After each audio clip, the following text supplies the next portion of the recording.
Friends, I just want to remind you that we're going through a sermon series on our church's new values. Our new value statement is the Christ in me receives the Christ in you, the Christ in me responds to the Christ in you, and the Christ in us transforms the world. I want to start here. Today we are going to be talking about our value statement, the Christ in you. We have talked about the Christ in me, we have talked about the Christ in me receiving, and now we're going to talk about the Christ in you and what we mean by that little phrase. So, in 2003, psychologists experimented with 2 daycare centers in Texas. They asked the teachers to provide the students in the daycare centers with red shirts and blue shirts. And for 3 weeks, the psychologists wanted to find out whether in-group identity would be formed and out-group identity would be forged simply by the color of shirt that the children were wearing. Now, in one of the daycare centers, the adults were not allowed to acknowledge the shirts at all. In the other daycare center, the adults and the teachers were only allowed to acknowledge the different shirt colors in relatively benign ways. In other words, the teacher could stand up after the bell and say, "Welcome, reds and blues." But that was it. They couldn't make any meaningful distinction otherwise. Over those 3 weeks, psychologists observed that even the center where nobody acknowledged the shirts, the children still formed in-group and out-group identity simply based on the shirt color. When researchers interviewed the children, the kids insisted that their own colors were smarter, better, more athletic, and nicer than the kids who wore the other shirts.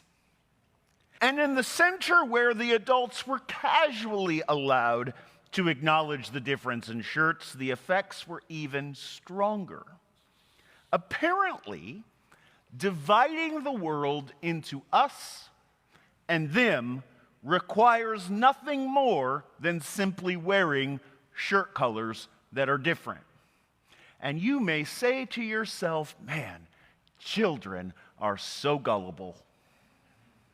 We imagine that rational adults might rise above that kind of us and them thinking over such small things. And yet the evidence suggests otherwise. We divide us versus them. We attribute goodness, beauty, strength, kindness, and intelligence to everything from whether you root for the Grizzlies to what political party you voted for. And it turns out that almost never do these commitments have anything to do with rationality, including with the people who deem themselves the most rational. If loyalty to us came from rationality, there would be no way I would have passed on the curse of being a Missouri Tiger to my son. There is no way. If it were merely about being rational, but it's not about rationality. It's about belonging. I watched Missouri Tigers with my dad. That's how I knew I belonged to him. We rooted for the same team and we hated the Kansas Jayhawks. If my son became a Kansas Jayhawks fan, he's gone. So I cursed my son with being a Missouri Tiger because I love him. Because he belongs to me. That's a benign example. In 2004, psychologists tested this dynamic in a famous experiment. Republican voters in 2004, so you're talking about Bush versus Kerry, Republican voters received evidence that was undeniable about the hypocrisy of George W. Bush. And Democrat voters received undeniable evidence showing the hypocrisy of John Kerry. And as the participants were invited to read the evidence, psychologists had electrodes attached to their brains, and they monitored what was happening within them. And what they discovered was that it was not the rational parts of their brains that were working as they evaluated undeniable rational evidence. Instead, it was the emotional centers of the brain. It was the emotional centers of the brain particularly associated with negativity and punishment. Ethicist Jonathan Haidt concluded that the participants were not objectively evaluating evidence at all. Whatever thinking, he says, partisans were doing was not the kind of objective weighing and calculating that the rational parts of the brain were known for. In fact, Haidt goes on to say that the more partisan you are, the more you double down not on rationality, but on emotional processing. The more you double down, in fact, on denying evidence that doesn't support your side. Our brains, psychologists and neuroscientists tell us, our brains will literally twist reality and facts to support our group. Now, I remember when I was a Southern Baptist college student, there was this deep, deep lament about postmodernity and moral relativism. Because apparently moral relativism and postmodernity were about denying facts. It turns out everybody does it, not just one group. Our group, my group, the people I feel loyalty, we all do it too. Haidt put it this way: the partisan brain has been reinforced so many times by performing mental contortions that free it from unwanted beliefs. Notice, he doesn't say that free it from irrational beliefs. Mental contortions that free us from unwanted beliefs. Extreme partisanship may literally, he says, be addictive. That is a really scary thought to me. So here's the question I wanted to ask. Haidt says the contortions free us not from irrational beliefs, but from unwanted beliefs. So what makes a belief unwanted? The answer is anything that threatens my group. Anything that threatens my belonging to the group. Anything that threatens my tribe, my sense of belonging, or because sociologists often tell us that in-group identity is often not just attached to how I feel about us, but also my identity is formed by how I define you. Identity is, in other words, often formed by againstness as much as it is formed by forness. Does that distinction make sense? It is formed by againstness to some other group, which means that the unwanted belief is not just one that threatens my group, but the unwanted belief is the one that suggests that your group might look better, be better, be more right, good, true, or beautiful. And at this point, when we're talking about that the primary motivator is group identity and unwanted beliefs instead of rationality. At this point, we're no longer talking about what is rational, faithful, good, beautiful, true, godly. Now we're talking simply about loyalty and an instinctive againstness. And I think we can see it all over the place. I think it's literally the thing that is destroying this country, and it's not just them on the other side of the partisan line, it's us. We're doing it too. I can't tell you how many times, as a self-admitted progressive, how many times I don't have much social media anymore since last September, but how many times I would be on a page that was partisanly, leaning toward me. And some claim would be made by the people posting on the page. And all I would say, this was it. Can somebody provide me a source? And the hate that I would get from people who agreed with me.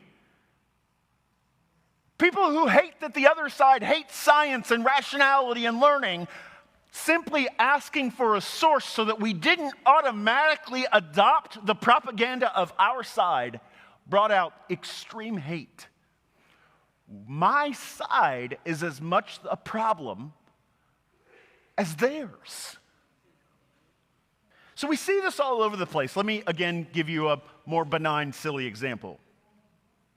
Do you remember one of the first videos to ever go what is called viral on YouTube? They were interviewing an Alabama fan about Tennessee. Does anybody remember this guy? Lisa remembers? They're interviewing, and this man says, with deep, deep conviction, he says about Tennessee, he says, they low down, they dirty, they some snitches. All of them. There ain't a single person who ever rooted for Tennessee who's not low down, dirty snitches. And then he kept going.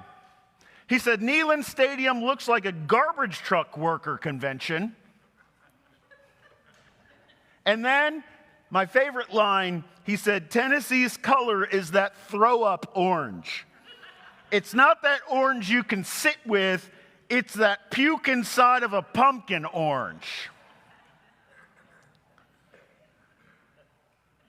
Now listen, this is not a man having a rational conversation about win-loss records. This is a man whose sense of self and identity is rested on being an Alabama fan. And that identity demands, even in this benign way, it demands an us versus them thinking that says, my side is good, they're low down, they're dirty, they're snitches. They're morally corrupted simply by the fact that they are Tennessee fans. Because once you belong to a group, you also need somebody to be against. Otherwise, you don't know who you are. I want you to put this together in our partisan thinking in this country. The reason we do this is because we don't know who we are if we don't have somebody to be against. And that is a spiritual indictment on all of us. I know that fanatic fans are a silly example, but the problem goes deeper in the church because we are a community that uses God talk to form our identity. And that God talk we have seen through thousands of years of human history. God talk is too easily employed to create us versus them loyalty and againstness. Even people who believe that salvation is a free grace of God that you could never do anything to earn, if you dig right down to it, they'll say things like, now, if you don't agree with me on this political subject, it's probably because you're not a Christian. It's the wildest thing. They'll say, we believe that salvation is by grace and faith, and that's it. And then they'll be like, now listen, if you don't like the gays like I don't like the gays, then you're probably going to hell. So now all of a sudden, Salvation is tied not just to whether you have received grace and expressed faith, but salvation is now tied to, do you say the same theological and political passwords that I do? And the prevalence of that is an indicator of how deeply it has been embedded in our churches. And I get it. This absolutely happens in the church because the church is a human organization and all humans do this. So this is not me saying, oh, the church is so much worse than everyone else. No, what I'm saying is actually that we're just like everyone else, and God has actually called us to be different. It happens here in the church in uniquely destructive ways because we use what I call God talk, or what sociologists call ultimate terms. Ultimate terms are God versus Satan terms, good versus evil terms, righteous versus wicked terms.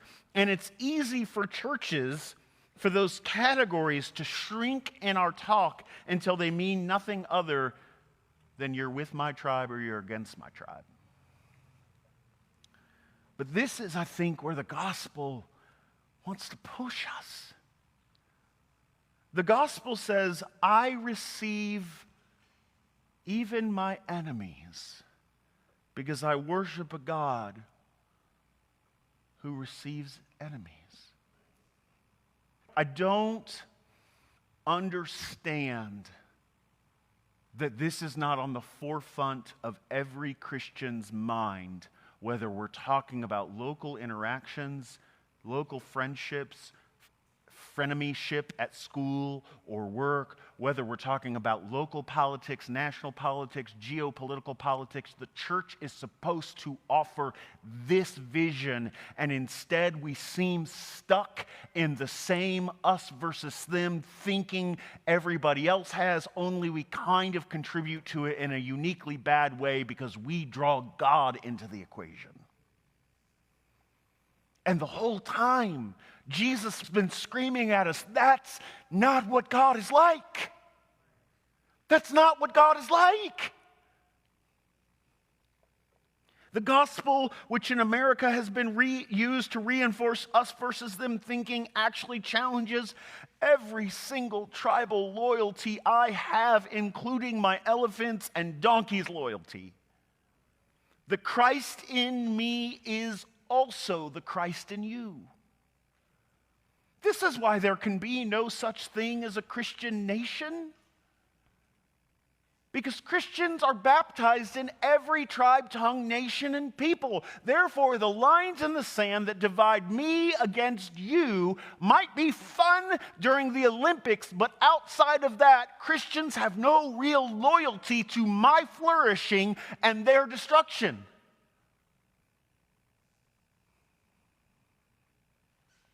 The God who speaks to me is the God who speaks to you. Even if you're not a Christian, the God who speaks to me still speaks to you. Jesus said this. He says, God causes the sun to rise on the just and the unjust. God causes the rain to fall on the good and the wicked. God is not here just for me and my people. God does not speak only to the people who vote like me or pronounce the same theological passwords I do. God doesn't just speak to us. Which means then that it's not the church's job, and it's definitely not America's job, to defend God. It's not the church's job, and it's definitely not America's job to defend Christian civilization. This is not a abstract theological idea I'm bringing to you. What I'm saying is this is the heart of the gospel itself. This is what my calling is to proclaim. I don't have to defend God or Christian civilization, because at the moment where God was literally attacked and crucified, God chose not to defend God's self. The world is not made better by defensive Christians.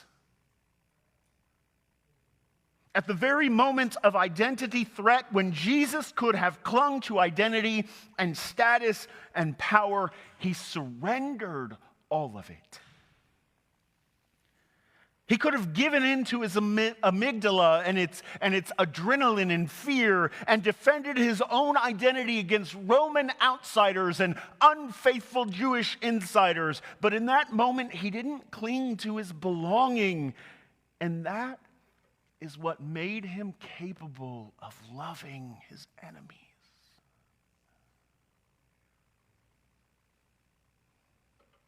Which means that every time we reduce our faith to tribal loyalty, we're not defending God.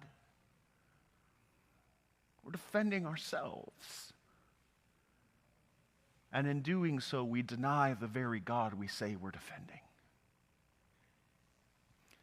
In fact, let me say it this way. If you want to know whether someone, whether it's in your church, if it's me, or if it's someone on a political or global scale, if you want to know whether someone truly understands who God is, here's an axiom I came across recently. No false prophet can ever conceive of God as being the God also of the enemy. No false prophet can ever conceive of God as being the God also of the enemy. In other words, if you ever encounter someone, and in the midst of talking to them or hearing their speech, it occurs to you that they think that God belongs to them and their side, and that God could not possibly also be the God of the other side, then you are dealing with a false prophet. If you are dealing with a person who thinks that they have some kind of claim on God's identity and power and belonging, you are dealing with a false prophet. For Jesus, we need to imagine not only that we belong to God, but that they belong to God too. They also belong to God. False prophets will tell your tribe exactly what it wants to hear. They will reinforce group identity. They will always harp against them. They reassure the tribe that God belongs to us and that God hates the same people you do. But true prophets arise from within the people of God and say something different. You are not God's favorite. You are not always right. God is not limited to us. If we keep insisting that God only works with us, Jonah tells us that God will go right over to Nineveh and work with the people we hate. Nineveh happened to be right over what we call Iraq today. God will go work with the Babylonians. God will go work with the Venezuelans. God will work with the Iranians. God will work with the Palestinians. God will work with the Chinese. Anyone else, just to demonstrate that God is not owned by me. The us must therefore always remain open to them, because God is always present amongst the people you didn't invite. This doesn't mean, please hear me say, this doesn't mean that anything goes. This doesn't mean that all forms of abuse and violence are ignored. We have hard conversations and we do hard things as Christians, but we always remain open to the possibility that we're not right and that God is working with other people. Because when God invites us to this table, God is not inviting us as an in-group of Christians who get it right, or within the Christians. God's not inviting us just as the Methodists who only get it right. I used to go to a church that believed that communion was a closed table. Has anyone been to a closed table communion church? They believe that you have to be at least part of their denomination to receive communion with them, or often you have to be a member of their specific church. That is the assumption that I get to control this table. But I think our larger theological vision, which is why the Methodist Church talks about the open table, is because this table is open to people I didn't invite.